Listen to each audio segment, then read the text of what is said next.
Cuy, membahas asal-usul saluran air nih.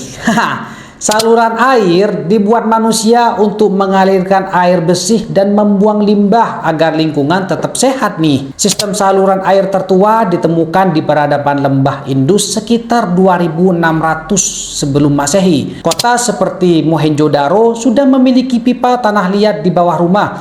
Bangsa Romawi kemudian menyempurnakan sistem ini dengan membangun akueduk, yaitu saluran air besar dari batu.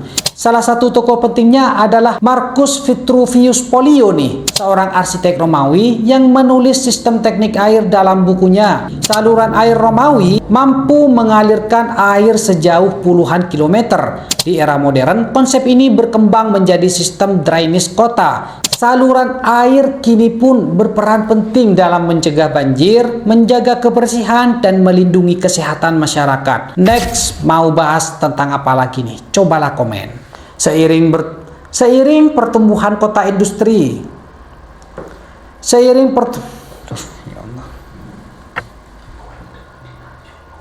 Cuy, membahas asal-usul trotoar nih. Trotoar berasal dari kebutuhan untuk memisahkan pejalan kaki dari kendaraan agar lebih aman. Pada zaman Romawi kuno, jalan-jalan kota sudah memiliki jalur batu yang sedikit lebih tinggi untuk pejalan kaki cuy. Namun trotoar modern mulai berkembang pesat di Eropa pada abad ke-18 seiring meningkatnya jumlah kereta dan kendaraan cuy. Di Paris, seorang perencana kota bernama George Eugène Haussmann merancang trotoar lebar sebagai bagian dari modernisasi kota. Trotoar dibuat lebih tinggi dari jalan agar berjalan kaki terlindungi dari lumpur dan roda kendaraan cuy.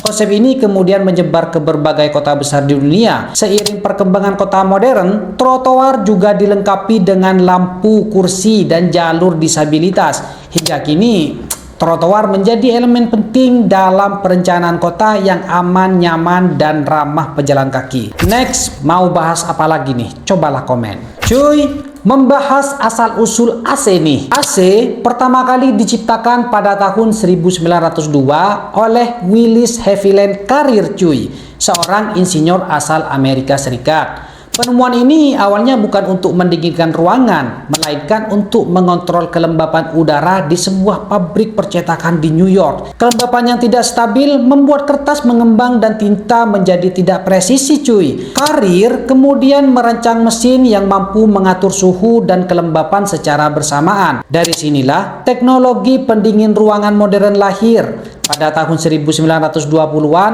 AC mulai digunakan di bioskop, gedung perkantoran, dan pusat perbelanjaan untuk menarik pengunjung. Seiring berkembangnya teknologi listrik dan kompresor, ukuran AC menjadi lebih kecil dan terjangkau cuy. Pada pertengahan abad ke-20, AC mulai masuk ke rumah-rumah. Kini, AC tidak hanya berfungsi sebagai pendingin, tetapi juga pengatur kualitas udara dan kenyamanan hidup manusia, terutama di daerah beriklim panas. Next, mau bahas tentang apa lagi? Cobalah komen. Cuy, membahas asal-usul dark mode nih. Dark mode muncul dari kebutuhan untuk mengurangi kelelahan mata dan konsumsi daya layar. Pada komputer generasi awal, layar memang sudah menggunakan layar hitam dengan teks terang karena keterbatasan teknologi tampilan cuy. Namun seiring berkembangnya layar berwarna, latar putih menjadi standar. Konsep dark mode kembali populer saat teknologi layar OLED berkembang. Karena piksel hitam tidak memerlukan daya listrik cuy. Perusahaan teknologi seperti Google dan Apple kemudian menyediakan dark mode secara resmi di sistem operasi mereka. Tokoh seperti Larry Page mendukung desain antarmuka yang lebih nyaman dan efisien bagi pengguna. Selain menghemat baterai, dark mode dianggap lebih nyaman digunakan di malam hari dan mengurangi silau layar. Kini dark mode menjadi fitur standar di hampir semua aplikasi modern dan sistem operasi digital. Next, mau bahas tentang apa lagi nih? Cobalah komen. Cuy, membahas asal-usul tombol lag nih.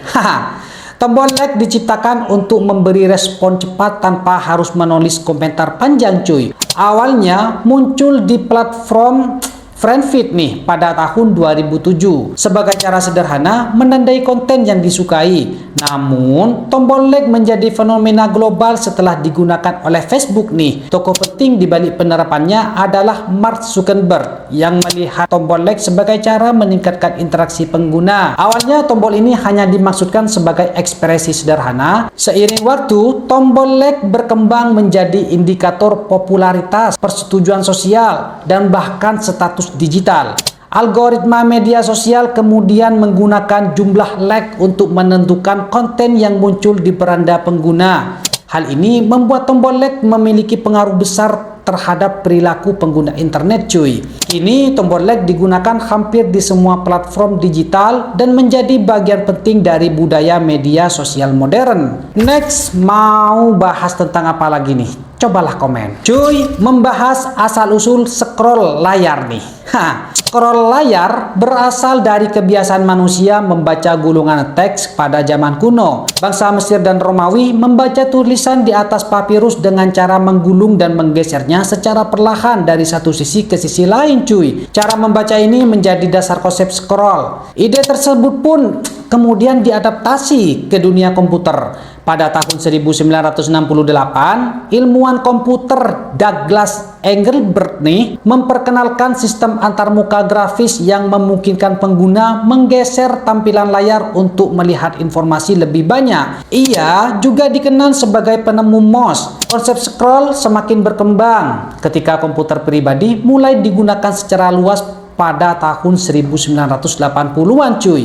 Perusahaan seperti Apple dan Microsoft mengadopsi scroll dalam sistem operasi mereka agar pengguna bisa membaca dokumen panjang dengan mudah. Pada era ponsel pintar, scroll menjadi gerakan utama dalam media sosial. Scroll layar kini tidak hanya alat navigasi, tetapi juga mempengaruhi kebiasaan membaca dan perhatian manusia. Lanjut, mau bahas tentang apa lagi nih? Cobalah komen.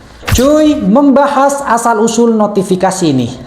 Notifikasi berasal dari kebutuhan manusia untuk menerima peringatan secara cepat. Pada awalnya, sistem peringatan digunakan pada radio, pagar, dan komputer untuk memberi sinyal pesan masuk cuy. Di dunia komputer sendiri, notifikasi mulai dikenal pada sistem operasi awal. Pada era ponsel pintar, perusahaan seperti Apple dan Google mengembangkan sistem notifikasi terpusat agar pengguna tidak ketinggalan informasi penting. Tokoh seperti Steve Jobs berperan dalam mempopulerkan konsep notifikasi yang sederhana dan visual. Notifikasi kini tidak hanya memberi informasi tetapi juga mempengaruhi kebiasaan dan perhatian manusia. Meski sering dianggap mengganggu, notifikasi menjadi bagian tak terpisahkan dari kehidupan digital modern. Next, mau bahas tentang apa lagi nih? Cobalah komen. Dah ya.